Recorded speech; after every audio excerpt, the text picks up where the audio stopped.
Ka ardhur një transmetim nga Abi Said al-Khudri, Allahu qoftë i kënaqur me të, i cili ka thënë i dërguari i Allahut sallallahu alaihi wasallam, do të vijë vdekja, por do të sillet vdekja në formën një dashi i laraman dhe një thirrës do të tharras. O banorët e xhenetit, dhe ata zgjasin qafat me kokën ngritur dhe shikojnë. Ai thot, a e njihni këtë? Ata thonë, po, kjo është vdekja, pasi të gjithë ata e kanë parë atë.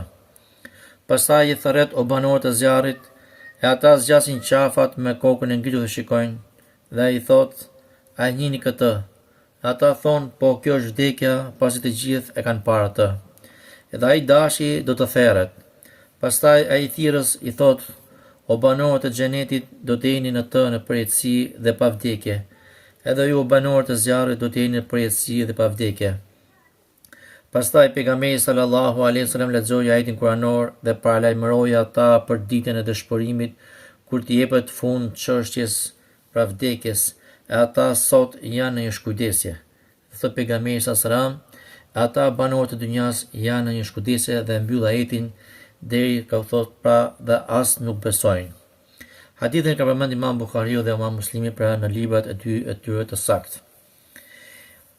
I dërguari i Allahut sallallahu alaihi wasallam i mësonte shokëve të tij ngjarje të cilat do të ndodhin në ditën e gjykimit, dhe për këtyre ngjarjeve është edhe ndodhia e vdekjes. Në atë ditë do të ndodhin ngjarje madhështore, pra në ditën e gjykimit do të ketë ngjarje madhështore. Dhe është një ditë e madhe. Ngjarje për të cilat ne na ka lajmëruar i dërguari i Allahut sallallahu alaihi wasallam, dhe ai asnjëherë nuk fliste nga mendja e tij, por se fliste me shpallën nga Allahu subhanahu wa taala. Dhe s'ka dyshim që Allahu e ka krijuar këtë vdekje për këtë krijesë, e cila është vdekja pra, e ka bërë shkak për të ndarë krijesat e tij nga jeta e kësaj bote, duke kaluar nga një gjendje në një gjendje tjetër, pra për në botën tjetër. Vdekja e cila është tmerri i krijesave në këtë dynja, pra në këtë botë, në ditën e gjykimit do të marrë një transformim tjetër, pra do të therret, ku do të zhduket njëherë për gjithmonë, pra por mos me qenë më.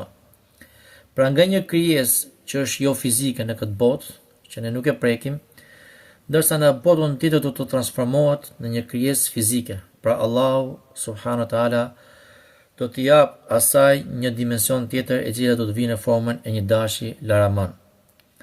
Dhe një thirrës nga me lajket, të cilën Allahu e ka autorizuar për këtë thirrje, e ka vendosur për të thirrje, do të tharras banorët e xhenetit, dhe ata do të zgjasin qafët e tyre me kokën ngritur, pra duke u habitur për të parë se çfarë po ndodh. Ndërsa meleku i thot se a e njihni këtë, pra ka për qëllim vdekjen. Dhe ata e thon po, dhe kjo është vdekja. Pra banorët e xhenetit e njohin dhe thonë që kjo është vdekja.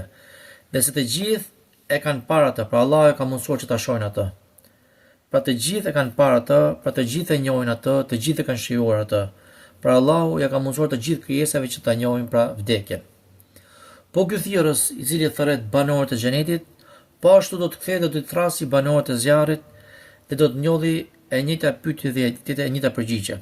Pra ky thirrës po të njëjtën gjë vepron edhe me banorët e zjarrit, dhe edhe ata i kthejnë të njëjtën përgjigje. Pas kësaj thirrje të banorëve të xhenetit dhe banorëve të zjarrit, vdekja e cila është në gjendje fizike, pra në këtë rast në ditën e gjykimit, pra është në formën e dashit, ajo më njëherë jepet urdhë dhe therret. Pra prihet sikur prihet dashi me thik. Dhe do të marrë fund si krijesë, dhe nuk do të ekzistojë më. Pra me therrjen e saj merr fund, ashtu sikur se merr fund edhe dashi kur therret. Pastaj meleku thërret përsëri dhe thot, o banorët e xhenetit, do të jeni në xhenet pra në përjetësi dhe pa vdekje, sepse vdekja ka marrë fund, nuk ekziston më. Dhe njerëzit janë të përjetshëm. Pra ju do të jetoni atje pa në mirësi dhe begati të përhershme nga Allahu, nga Zoti juaj, për shkak se e besuat Allahun dhe nuk do të tisni kurrë. Pra kjo është shpjegimi i hadithit, nuk është pjesa që fol meleku. Pra Allahu subhanahu wa taala nga mirësitë e tij të mëdha do t'i japi banorët e xhenetit begati dhe mirësi të përhershme. Dhe kjo për shkak se ata besuan tek Allahu subhanahu wa taala. Dhe ata nuk do të vdesin kurrë, pa do të jenë në përjetësi me këtë mirësi të Allahut subhanahu wa taala. Dhe po ashtu banorët e zjarrit do të kenë të njëjtën gjë, pra do të jenë në përjetësi dhe pa vdekje. Pra ato do të vuajnë dënimin e zjarrit, për shkak se ato e kanë mohuar Allahun subhanahu wa taala dhe aty do të jenë të përjetshëm dhe nuk të vdesin kurrë. Dhe kjo për të bërë të qartë krijesave të Allahut që vdekja vdiq dhe nuk do të ekzistojë më kurrë, dhe se ata do të jenë të përjetshëm në banesat e tyre. Banorët e xhenetit të përjetshëm në xhenet dhe banorët e zjarrit të përjetshëm në zjarr. Pastaj pejgamberi sallallahu alaihi wasallam lexoi ajetin 39 në suratul Maryam dhe paralajmëroi ata për ditën e dëshpërimit, pra ditën kur do të jepet fund çështjes, do të jepet fund vdekjes. Ata sot janë në një shkujdesje dhe as nuk besojnë. Pra ky ajet ndodhet në suratul Maryam, ajeti 39. Pra në këtë ajet Allahu i drejtohet të dërguarit të Allahut, pra të dërguarit të tij sallallahu alaihi wasallam, që t'i paralajmërojë njerëzit për ditën e gjykimit, e cila do të jetë një ditë dëshpërimi për ata që nuk besuan. Pra ata do të pendohen për shkak se nuk besuan dhe për këtë arsye janë të dëshpëruar në ditën e dëshpërimit. Pra kjo është dita kur Allahu i grumbullon të parë dhe të fundit për krijesave në një vend të vetëm, kur ata do të japin llogari për çdo gjë. Dhe pasi banorët e xhenetit të kenë hyrë në xhenet dhe banorët e zjarrit në zjarr, atëherë Allahu pa jep urdhër dhe theret vdekja, ku pas kësaj të gjithë do të jenë të përjetshëm në banesat e tyre. Por se njerëzit në kohën e pejgamberit sallallahu alaihi wasallam kanë qenë në shkujdesë të madhe, por nuk besonin në këtë gjë, dhe pashtu kjo shkujdesje vazhdon edhe sot e kësaj dite, ku njerëzit përsëri pra nuk besojnë. Walhamdulillahi rabbil alamin.